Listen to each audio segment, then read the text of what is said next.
કોંગ્રેસના નેતા અને લોકસભામાં વિપક્ષના નેતા રાહુલ ગાંધીના જન્મદિવસની ઉજવણી ભરૂચ જિલ્લા કોંગ્રેસ સમિતિ દ્વારા કરવામાં આવી હતી। આ પ્રસંગે ભરૂચ સ્થિત કોંગ્રેસ કાર્યાલય ખાતે કેક કાપી જન્મદિવસની ઉજવણી કરવામાં આવી હતી। કાર્યક્રમમાં જિલ્લા કોંગ્રેસ પ્રમુખ રાજેન્દ્રસિંહ રણા, શહેર કોંગ્રેસ પ્રમુખ સલીમ અમદાવાદી, શમસાદ સૈયદ, જુબેર પટેલ સહિત કોંગ્રેસના આગેવાનો અને કાર્યકરો મોટી સંખ્યામાં ઉપસ્થિત રહ્યા હતા। ઉપસ્થિત કાર્યકરોએ રાહુલ ગાંધીને જન્મદિવસની શુભેચ્છાઓ પાઠવી તેમના દીર્ઘાયુષ્ય અને સ્વસ્થ આરોગ્ય માટે પ્રાર્થના કરી હતી।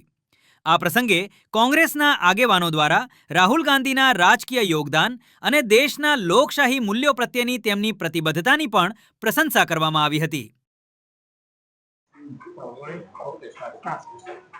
હિન્દુસ્તાનનું ભવિષ્ય, ભારત દેશના કરોડો કરોડો યુવાનોની એક આશાનું કિરણ, આવતીકાલનું ભારત એ સત્યનું ભારત અને હિન્દુસ્તાનમાં આવતીકાલે શું થવાનું છે, 5 વર્ષ પછી શું થવાનું છે એની દૂરદ્રષ્ટિ ધરાવતો નેતા રાહુલ ગાંધી જે બોલે છે એ સરકાર જૂઠાણું કરીને રહે છે ને એ સાબિત થયેલી વાત છે। એવા અમારા દૂરદેશી નેતા, આવતીકાલ હિન્દુસ્તાનની એવા યુવા રાહુલજીને આજે જન્મદિવસ છે ત્યારે ભરૂચ જિલ્લા શહેર કોંગ્રેસના આગેવાનો મળી અમે એકનું કેક કાપી અને એમની ઉજવણી કરી છે।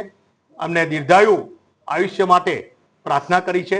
આ તબક્કે આ હિન્દુસ્તાનને બચાવવામાં તેઓને કુદરત મદદ કરે અને એમની પ્રગતિ ઉત્તરોત્તર પ્રગતિ થાય। આ દેશનું ભવિષ્ય યુવાનો એક આશા રાખીને બેઠા છે। જૂઠી સરકાર સામે, અસત્ય સામે સત્યનો વિજય લઈને નીકળ્યા છે।